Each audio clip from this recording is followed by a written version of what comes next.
Hey guys, Deathslander Magic here, and I decided to make a video about a speculation, which I know is always controversial, but I'm pretty sure I'm right about this one. If you've been watching my channel for a while, you know I'm no stranger to speculation, but almost always it's a complete and utter joke for comedy purposes, like when I said that Jace was going to jump in an airship and blast off to the moon. Oh, pardon me, it was Space Jace, not just Jace. But this time I'm actually serious, because I saw some evidence and I put the logic together, and I think I might have come up with something, although the basis for it is pretty loose. It's not like I solved anything. This is just an idea that I had.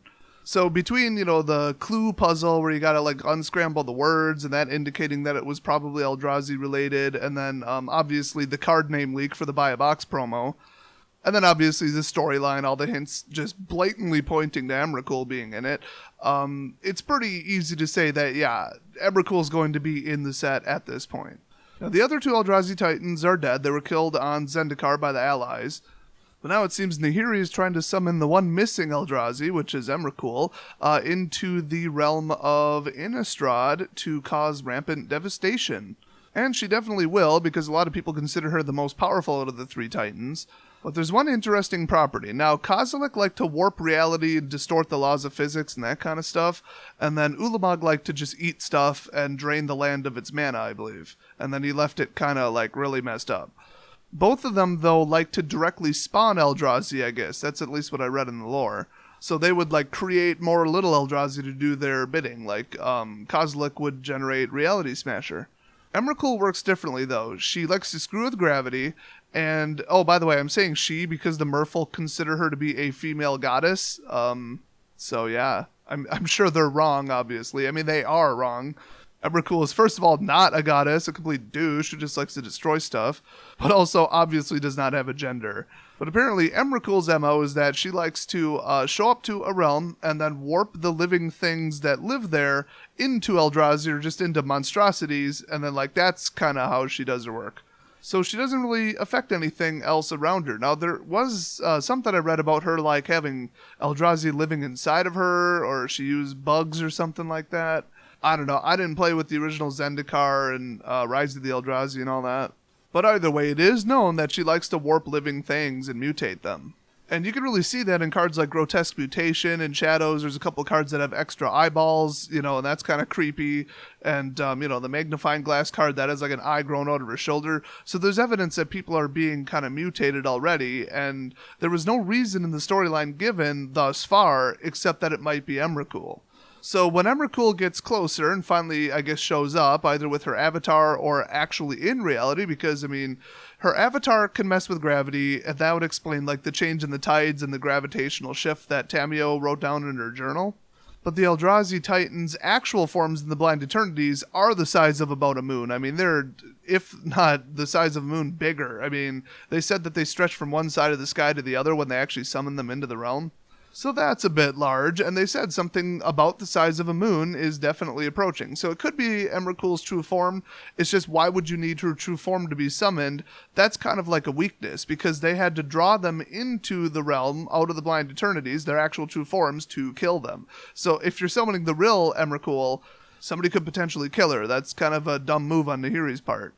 But either way, one or both of the forms of Emrakul are showing up, and she's already screwing with gravity. And she's already causing mutations in all of the living things in Innistrad. So in the new set, everybody's been asking this, everybody's been speculating on it and asking questions about it in every comment section on every video about it, including mine.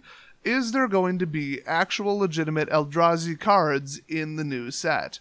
Now, I think there's one piece of evidence that answers this pretty plainly. Now, remember Battle for Zendikar and its 274 cards where they were able to fit, multicolor, and usually one color equals one tribe, give or take. Multicolored allies, and then, whoever else lives in Zendikar, and they printed all them, but then still had room for, 20, 30 Eldrazi, give or take. I think between that and OGW, the count was 40-something. Well, if you're going to build an all Eldrazi deck or a partial Eldrazi deck, you're going to need quite a few Eldrazi, and so the new set only has 205 cards. So could you really fit a working set of 20 or 30 Eldrazi cards inside of it and still have room for the rest of the set? Yeah, you could, but it would be a lot harder. So I think that there won't be direct Eldrazi cards, just a whole bunch of them, and they'll be another tribal. Now, historically, the second and third set in the block just kind of add a little bit to the story progression, but they aren't like the first set in the block, which is always bigger, where they have to lay down the whole storyline and just print a whole bunch of cards to explain what's going on. Well, or more like to represent what's going on, I should say. So if 205 cards isn't enough to throw Eldrazi in there as a tribal, so if they aren't printing Eldrazi, what are they going to do? Well, I think I might have cracked this one. There's not much to solve. Like I said, this is just speculation, but based on the artwork and the storyline so far from Shadows, I think that they're going to have a new mechanic called Warped or Mutated or something like that, some synonym of those two words. Now, this could take the form of like a flip card where you've got like a cow, and then it flips and becomes a cow with like tentacles coming out of its nose, and now it's more powerful. Or it might be kind of like Renown, where remember when you become Renowned, you get a 1/1 counter, and then sometimes you gain an ability like, oh, if this creature is Renowned, then when it swings, this happens, or everybody gets first strike, or something like that. So they could have like, oh, this is a creature, but it can become warped, and then when it does become warped, then it gains like reach because now it has giant octopus tentacles for arms. They could also have like an enchantment or an artifact or something hit the field, and then have that like turn on warped for the whole battlefield. So like you could have creatures that just happen to be able to be flipped into like a mutated form, and then your opponent causes it to happen, and then they print it like across the board on almost everything. That seems a lot less likely, but it would be an interesting mechanic, and they might do it. So yeah, that's my theory. I think they're going to add, either a mechanic or like a property, like a static ability, I guess you could say. And it'll have something to do with Eldrazi mutating creatures. So what do you guys think? Am I spot on with this one, or do you think it's a total miss and they're going to do something completely different? Like just print like a new wave of angels, because I think the angels are being recreated. I don't know. I kind of buzzed over those stories. And then obviously some werewolves, some vampires, probably Nahiri, probably Tamio, probably Jace, probably Liliana. I mean, they kind of have to print Liliana. She's in the artwork that they released for Eldritch Moon. I mean, come on.